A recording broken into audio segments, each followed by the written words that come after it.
He was a tech billionaire who had everything, except the ability to be a man. For 3 years, he lived in the hell of impotence. Women left him one after another, doctors and specialists around the world failed. He could shake the financial markets, yet he could not hold the woman he loved as a man should. Until one rainy afternoon, an ordinary black cleaning woman accidentally stepped into his suite at a luxury hotel in Atlanta. She simply bowed her head, apologized, and quietly began to clean. But within just 5 minutes, his body reacted as if it had never been sick. He was stunned. She was terrified. Neither of them understood what had just happened. Why was it only her who could bring him back to life? The truth hidden behind that moment would either heal the shattered heart of a powerful man or destroy them both forever. Stay until the end of this story, because sometimes a single chance encounter can change destiny, and you won't believe what lies ahead for them. Share your thoughts in the comments and send this story to someone you love. Ethan Cole stood by the floor-to-ceiling windows of his Atlanta penthouse. The skyline glittered beneath him, a city shaped by his influence, companies, and fortune. To the world, he looked untouchable. Yet, every night ended the same way, sleepless, restless, and hollow. The glass reflected back not a titan of technology but a man trapped inside his own success. The silence of the suite pressed down on him like a weight. He had conquered markets, negotiated deals, and signed contracts worth billions. But when the meetings ended, when the assistants left, when the city lights dimmed, there was no comfort waiting for him. He tried to remind himself of the achievements that once gave him pride. Awards lined the shelves. Articles praised his genius. Investors spoke his name with reverence. But none of it reached his heart anymore. Glory had become noise. Wealth had become another wall between him and peace. At night, when Atlanta was quiet, he would walk through empty rooms, past tables too large for one person, past doors that never opened for family. Success had given him everything, and in the same breath, it had taken away the one thing he needed most: rest for his soul. Dr. Elise Morgan closed the thick medical file with a quiet finality. 3 years of examinations, scans, and test results, every page filled with frustration. She looked at Ethan across the desk, her expression both professional and compassionate. "Your body is healthy," she said gently. "Your blood work is normal. Circulation, hormones, everything checks out. Physically, there is no reason for your condition." The words struck him like a verdict. He had invested millions in consultations, flown across continents, searched every possible cure, and now the answer was silence. Then why? His voice cracked, the question echoing louder than the room could hold. Why can't I feel what every man should be able to feel? Why did all of this break inside me? Dr. Morgan folded her hands. Sometimes trauma doesn't leave visible scars. It buries itself in the mind, and the body obeys the wound you cannot see. Ethan turned away, his eyes fixed on the sterile wall. The truth was more painful than disease. If there was no physical cause, then nothing he owned could fix it. The greatest hospitals, the best specialists, the power of his fortune, useless. He was a man alive, but living incomplete. That night, alone again in the penthouse, memories clawed their way back. 3 years had passed, but the images of twisted metal and flashing sirens refused to fade. It was the night his parents had died. They had rushed across town to reach him during emergency surgery after his accident. They never made it. A drunk driver, a red light, and a single phone call that shattered his world. He remembered standing in the hospital hallway, gown still tied at the back, IV needle fresh in his arm, when the doctor delivered the news. His legs had buckled beneath him. His success, his plans, his future, none of it mattered in that moment. Since that night, he carried guilt like a second skin. If he had not needed them, if he had not been so careless, they would still be alive.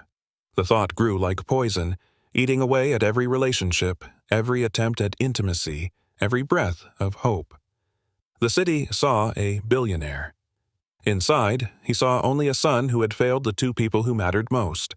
Trauma had not just broken his body, it had convinced him he no longer deserved love, and that belief had chained him in silence. The next morning, the silence was broken by a soft knock. A voice carried through the heavy door, gentle and polite. "Housekeeping." Ethan barely looked up. He had grown used to staff moving in and out, efficient and invisible. Yet when the door opened, something shifted in the air. Janelle Carter stepped inside. She wore the standard uniform, dark and plain, her hair neatly braided, her hands practiced from hours of labor, but her eyes. They carried a quiet kindness that seemed to brighten the corners of the room untouched by sunlight. She moved with simple grace, changing linens, folding towels, arranging small details. To her, it was routine. To him, it was different. For the first time in years, his chest eased. The weight of despair lightened. When she glanced at him and smiled apologetically for disturbing his space, Ethan felt something stir deep inside, a pulse, faint but undeniable. The ice that grief had carved into him cracked. It was not a doctor, not a treatment, not a miracle of medicine. It was the presence of a woman who carried her own struggles quietly, yet radiated strength. In that instant, his darkness met her light, and hope breathed again. Ethan sat frozen in his chair, trying to understand what had just happened. For 3 years, his body had been silent, unresponsive, locked in a prison of grief. Yet, within minutes of Janelle's presence, something shifted. It was not dramatic, but it was real. His chest expanded with the strength he thought he had lost forever. His pulse quickened, heat rushing through veins that had carried only cold for years. He pressed his palm against the armrest, steadying himself. Disbelief and relief fought for space in his mind. No doctor had achieved this. No therapy, no prescription, no specialist. And yet, 5 minutes with a hotel maid had awakened what billions of dollars could not. Ethan's throat tightened. He dared not speak, afraid the moment would vanish if named aloud. Janelle continued her work, unaware of the miracle she carried into the room. She hummed softly under her breath, folding linens as though she had been born for this quiet rhythm. For Ethan, the sound was more than routine. It was life. The impossible had happened. His body had answered, his heart had stirred, and hope, long buried under years of despair, rose like a fragile flame, refusing to die. That evening, Ethan called the hotel manager. His voice was calm, but there was no mistaking the resolve behind it. "I want Janelle Carter assigned to my suite, exclusively. No other staff." The manager hesitated.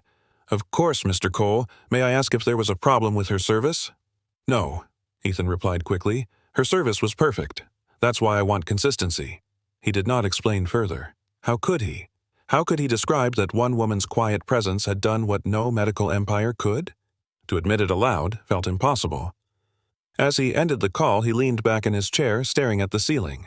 This was not business. It was not strategy. It was a need he could not fully understand. He told himself it was about control, about stability during a chaotic season of board meetings and negotiations. But deep down, he knew it was something more. The decision was simple on paper, but it carried weight. For the first time in years, Ethan was making a choice not for shareholders, not for image, but for his own fragile heart. And that choice began with 3 quiet words. Only Janelle Carter. The next morning, Janelle entered promptly at 10. Ethan waited, almost nervously, as though anticipating a visitor more important than any business partner. She offered her polite smile. "Good morning, sir." He exhaled, steadying himself. "Please, call me Ethan." Her hands paused on the fresh linens. "I can't do that, sir. Hotel policy." "I'm requesting it," he said softly. "It matters to me." Janelle looked at him, uncertain. She studied his face, searching for motive. Finally, she whispered, "If that's what you prefer." "Ethan?" The sound of his name on her lips was electric. Not spoken with deference, not spoken with fear, just honest, simple humanity. Their eyes met, and for a brief moment the barriers between Billionaire and Maid dissolved. Janelle returned to her tasks, but the air between them had shifted. He was no longer "sir," no longer just the man behind a locked door. He was a person she saw, and being seen, perhaps for the first time in years, touched him more deeply than wealth or power ever had. It was a small word, 4 letters, but hearing it from her felt like the beginning of something neither of them could yet name. Later that day, conversation began to slip between them. Ethan asked questions not out of courtesy, but out of genuine curiosity. "Tell me about yourself, Janelle," he said quietly. She hesitated. Most guests never asked, but his voice carried no arrogance, only interest. "I've been here 6 months," she began. "I work days at the hotel, nights cleaning offices. My grandmother is sick. Diabetes, heart problems. The bills are heavy." Her words were steady, but her eyes betrayed fatigue. Ethan felt a knot tighten in his chest. She carried burdens far greater than her frame suggested. "You're caring for her alone?" "Yes. She raised me after my parents died. I owe her everything. I'll do whatever it takes." Ethan swallowed hard. Her story mirrored his own in painful ways. Both had lost family. Both had been shaped by tragedy. Yet she carried herself with dignity, not bitterness. He thought of the empire he commanded, of the fortune sitting idle in accounts, and felt ashamed. This woman, with nothing but resolve and compassion, stood stronger than he did. And in her voice, he heard something he had forgotten existed. Courage wrapped in tenderness. That evening, as Janelle prepared to leave, Ethan spoke before fear could silence him. "There's something you should know," he said. His hands clenched at his sides. "For 3 years, I haven't been able to be with anyone, not in the way a man should. I've tried doctors, therapy, everything. Nothing worked." Janelle froze, unsure if she had heard correctly. Slowly, she turned toward him. His eyes held no pride, no defense, only vulnerability laid bare. "I don't tell people this," he continued, voice trembling. "But yesterday, when you walked into this room, it changed. My body responded. For the first time in 3 years. I don't understand why. I only know it happened." Silence filled the suite. Janelle's heart raced, but not with fear. She saw not a billionaire, not a broken man, but a soul asking to be seen without judgment. Finally, she whispered, "I believe you." Her gaze did not flinch. Instead, it offered something Ethan had long forgotten: acceptance. In that moment, the shame he had carried for years loosened. Not cured, not erased, but shared. And sharing made it lighter. Hope, fragile yet real, settled between them like a quiet promise. The weight of Ethan's confession lingered in the room. Silence pressed against them until Janelle spoke, her voice low but steady. "You're not alone," she said. Ethan lifted his eyes, searching hers. "My parents died when I was 16. Car accident. I was supposed to be with them that night, but I stayed home with the flu. Sometimes I wonder if I could have saved them. Sometimes I wonder if I should have gone with them." Her words cut through him like glass. The pain he thought no one could understand was mirrored in her.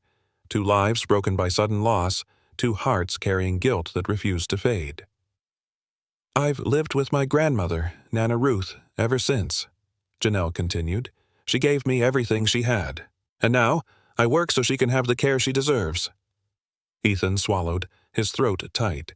In her story, he saw his own reflection. Not wealth, not titles, just grief, loneliness, and a longing to make sense of tragedy.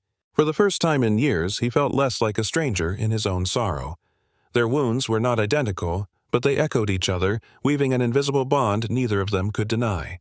The room was quiet, the kind of quiet that holds a fragile truth. Ethan moved closer, hesitating, unsure if he should. "May I?"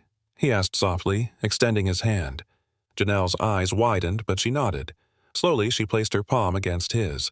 The moment their skin touched, both drew in sharp breaths. Warmth rushed through Ethan's body, not the forced heat of exercise or therapy, but something alive. It spread from his hand to his chest, filling spaces long empty. Janelle blinked, her lips parting. "It feels like coming home," she whispered. Ethan closed his eyes, letting the sensation wash over him. Electricity, yes, but gentler. Not a spark of desire alone, but recognition, as though their souls had been waiting for this connection. For 3 years, he had felt numb. Now, life pulsed through him, undeniable, real. He opened his eyes and found Janelle watching him, not with fear, but with a softness that steadied his trembling. In that simple contact, the walls of grief cracked wider. Hope seeped in. It was not medicine. It was not science. It was human touch, and it had given him back a piece of himself he thought was gone forever. Janelle slowly pulled her hand back, though her heart still raced. She steadied herself, drawing a breath. "Ethan," she said firmly, "if we're going to spend time together, there have to be rules." He frowned. "Rules?" "Yes." She straightened, meeting his gaze without flinching. "We go slow, no rushing, no shortcuts, and you can't use your money or your influence to buy me or to control me." Her words were not harsh, but they carried strength. Ethan listened, struck by her resolve. Most people bent under his name, his wealth. Janelle stood unshaken. "You're not an employee when you're here with me," she continued. "You're a man. And if I'm going to help you heal, it has to be because you trust me, not because you own this place." Ethan nodded slowly. The weight of her boundaries was humbling. "I understand," he said quietly, "and I agree." Her shoulders eased, just a little. In setting limits, she had drawn a line between power and sincerity. And in honoring it, Ethan realized he wanted her presence not out of need alone, but out of respect. For the first time, healing began to feel possible. Days turned into a rhythm neither of them expected. Each morning, Janelle arrived at 10. At first, she cleaned in silence while Ethan worked at his desk. But soon, words began to fill the space between them. They shared meals on the terrace, food simple but warm. She spoke of childhood memories, of school she had to leave behind, of dreams of becoming a nurse. He spoke of late nights building his company, of victories that felt hollow, of the accident that still haunted him. The more they shared, the lighter Ethan's chest became. Laughter returned in small bursts, awkward at first, then genuine. Janelle's presence softened the sharp edges of his nights. His body responded, not just physically but emotionally. The frozen parts of him were thawing. One afternoon, he caught his reflection in the glass. The man staring back looked less broken. The lines of strain had eased. His eyes no longer carried only shadows. It had not been weeks of therapy or expensive treatments. It had been one woman's steady kindness, woven into daily life piece by piece. And as the days passed, Ethan began to believe healing was not just possible, but already unfolding before his eyes. The week ended with an unexpected sound. Ethan's phone buzzed insistently on the table. He glanced at the screen, and his face darkened. Victoria Langford, his ex-fiancée. The name alone pulled the shadow across the room. Memories of elegant galas, sharp words, and cold departures flooded back. She had walked away when his condition had consumed him, leaving him more shattered than before. The phone rang again. Janelle noticed the shift in his expression. "Is everything all right?" she asked gently. He forced a smile, though his jaw tightened. "It's nothing. Just someone from the past." But it was not nothing. It was a storm pressing at the door. Victoria represented the world he had left behind. Wealth, image, social circles where weakness was unforgivable. And now she was calling, uninvited, unrelenting. Ethan silenced the phone, but the unease remained. He had begun to rebuild fragile hope with Janelle, brick by brick. The last thing he needed was a ghost from his past tearing it down. For the first time in days, the air between them felt heavy again. Darkness had found its way back, not through grief this time, but through the voice of someone who once held power over his heart. Ethan agreed to meet Victoria in the hotel lounge, a space polished with marble and gold. She arrived before him, poised in a designer dress, her presence sharp as glass. "Well," she said coolly as he approached, "this is your new project? A maid?" Her words sliced through the air. Ethan stiffened, anger rising, but Victoria's smirk remained. "You disappeared from society functions, vanished from the circles that made you, and this is why? Because you're hiding away with the help?" The lounge was quiet, but Ethan felt every pair of eyes. To Victoria, status was the only language. To her, Janelle's uniform defined her worth. He clenched his fists beneath the table. "Janelle is not what you think." Victoria leaned forward, voice dripping with disdain. "She's exactly what I think. You, the great Ethan Cole, reduced to clinging to a woman who changes sheets for a living." Her contempt stung not for his pride, but for Janelle. Ethan wanted to defend her, but words felt too small against Victoria's venom. The past was standing in front of him, wrapped in diamonds, and it refused to recognize the quiet strength that had saved him. Victoria slid a sleek folder across the table. Ethan opened it, his breath catching. Photographs stared back, him and Janelle in quiet moments, on the terrace, sharing lunch, hands nearly touching. "You hired a private investigator," he said, voice low. "Of course," she replied smoothly. "You forget who I am." His jaw tightened. "This is an invasion." "No, darling, this is leverage. Here are your options." She tapped the photos with a manicured nail. "You have 24 hours to end this little fantasy. Send her away, forget she exists, and these disappear." Her smile sharpened. "Or refuse, and by tomorrow evening, these photos are on every tabloid front page. Billionaire and Maid. The story writes itself. Imagine your board's reaction. Imagine the market."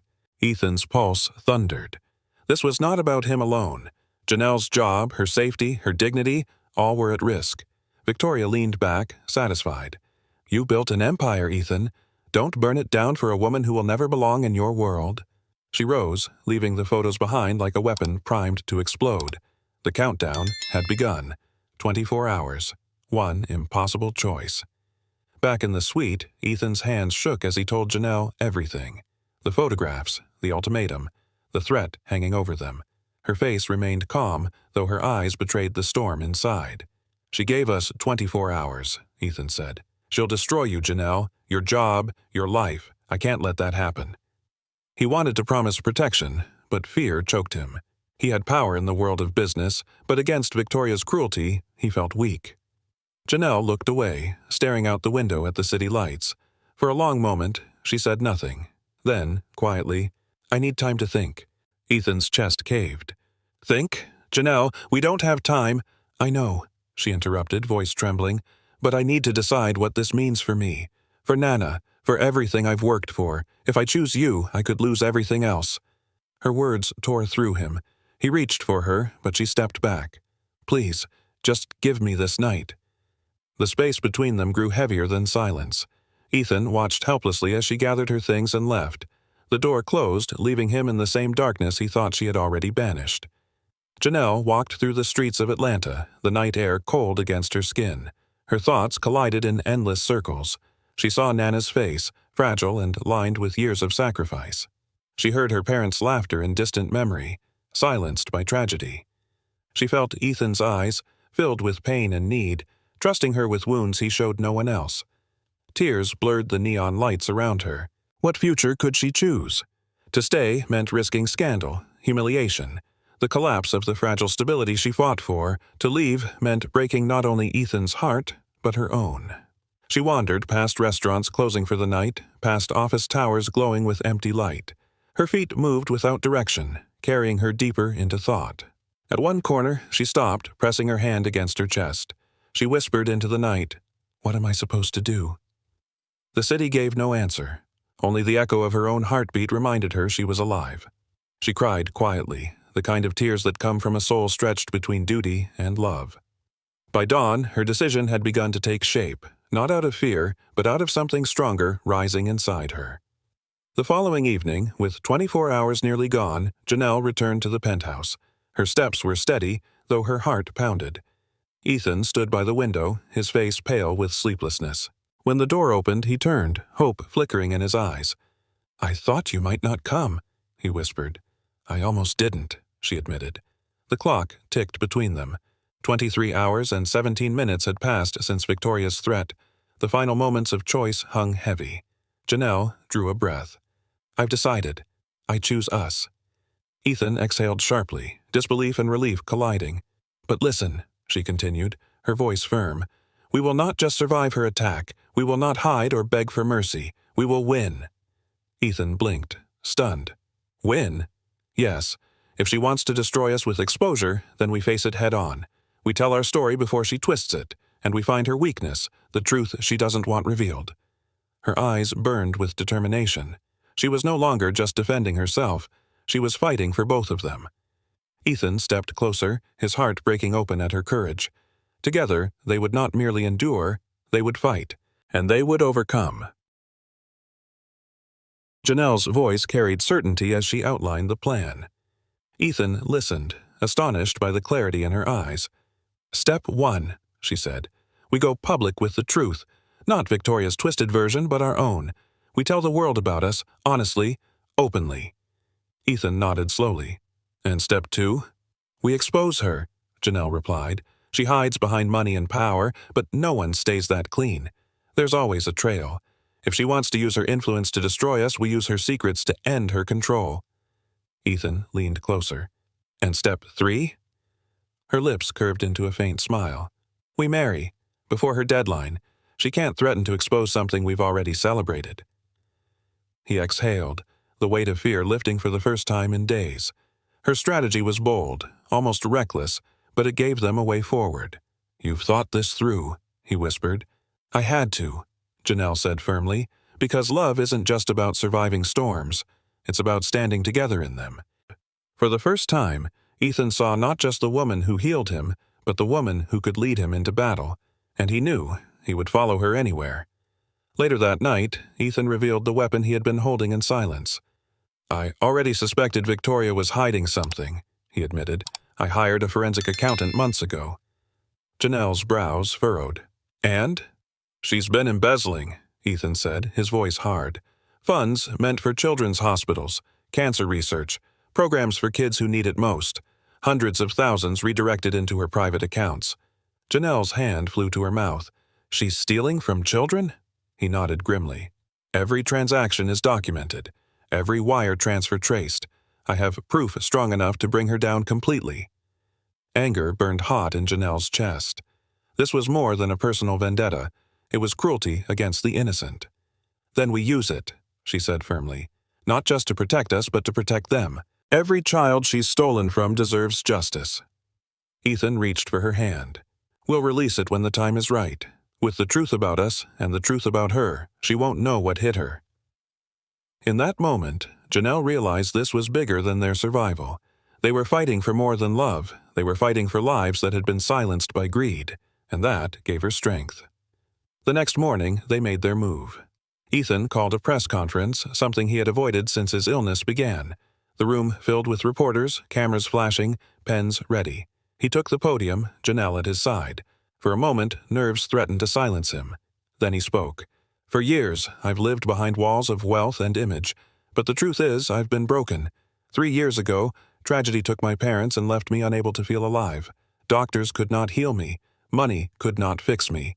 But one woman did." He turned toward Janelle, his voice steady. "This is Janelle Carter. She is not from my world of privilege. She is stronger than I've ever been, and she gave me back my life." Gasps rippled through the room. Reporters scribbled furiously, cameras zooming closer. Janelle's cheeks flushed, but her eyes held firm. She spoke quietly, yet every word carried. "Love doesn't care about status. It only asks if we're willing to see each other, truly see each other. That's what Ethan and I found." Within hours, the story spread. Headlines shifted from scandal to inspiration. The world did not mock them. It leaned in, listening, moved by something genuine. That evening, with the press still buzzing, Ethan and Janelle stood in the small chapel inside the Ritz-Carlton. The room was modest, a handful of candles flickering, the hotel manager and his wife serving as witnesses. There was no orchestra, no crowd of dignitaries, only vows whispered between two people who had survived storms together. Ethan took her hands, his voice breaking. "For 3 years, I believed I was broken beyond repair. Today, I know I was only waiting for you.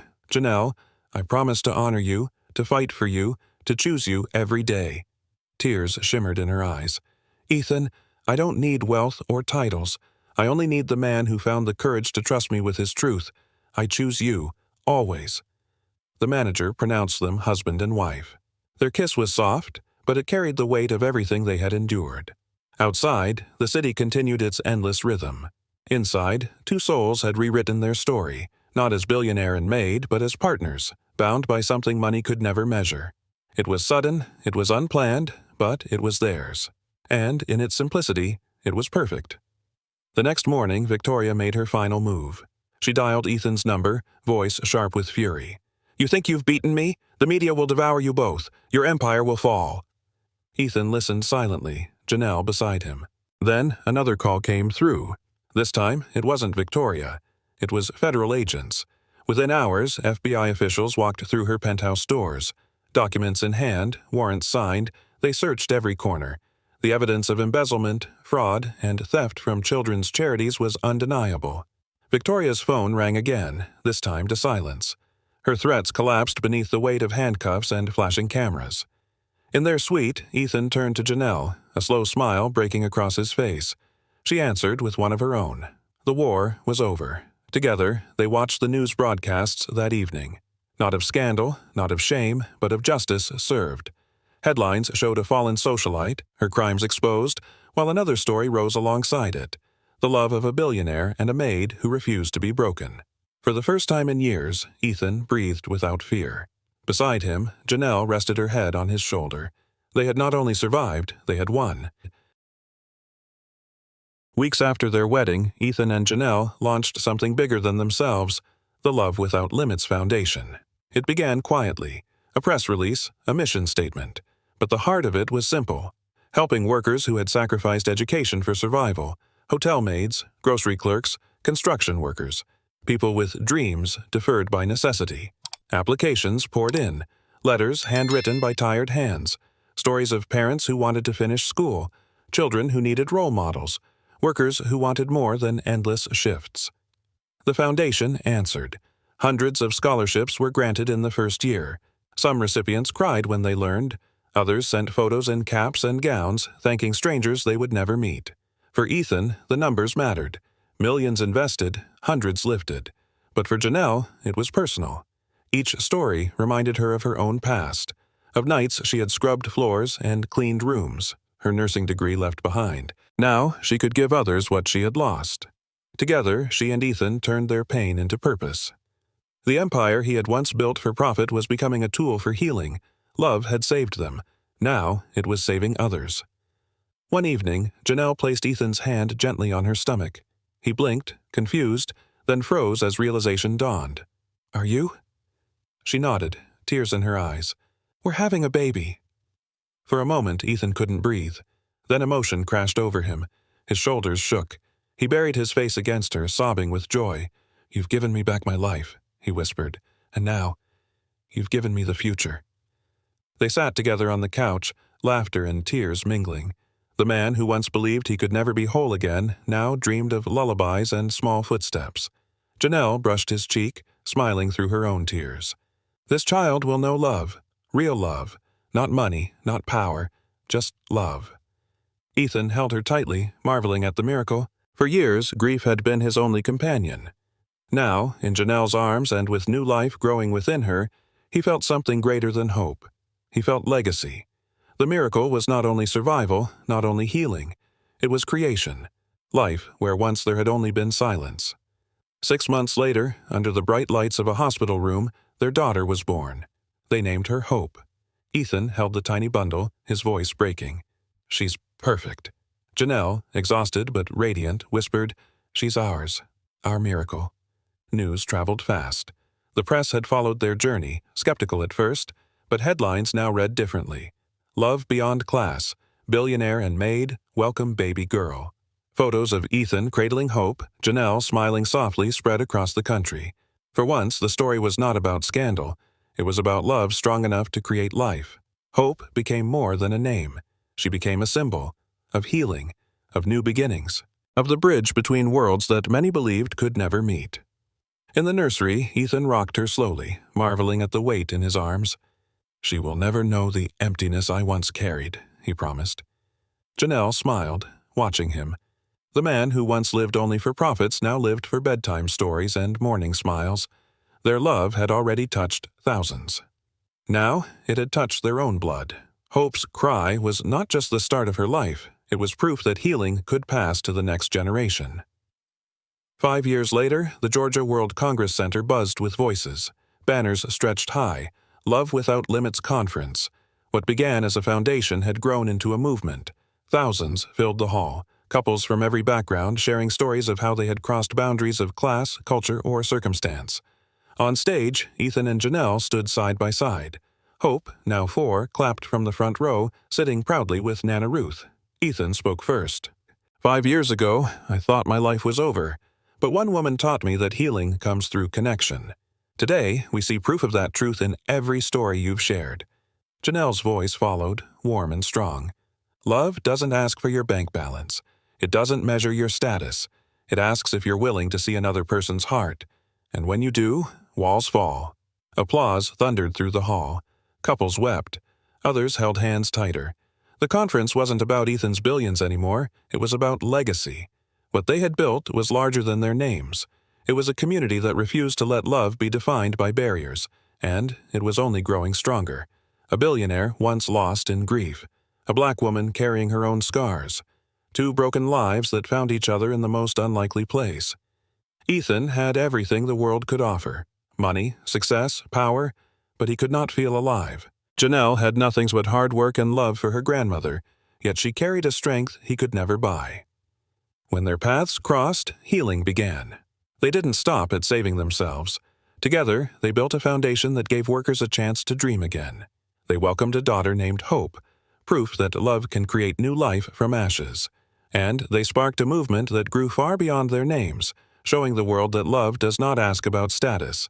It only asks if we dare to see each other's hearts. Their story reminds us that the greatest miracles are not found in wealth or fame, but in love that heals wounds no power can touch. Do you believe love can heal the unhealable? If you do, share this story so it may reach someone who has forgotten hope. And stay with us, because more stories await, stories that will remind you that miracles still live in ordinary hearts.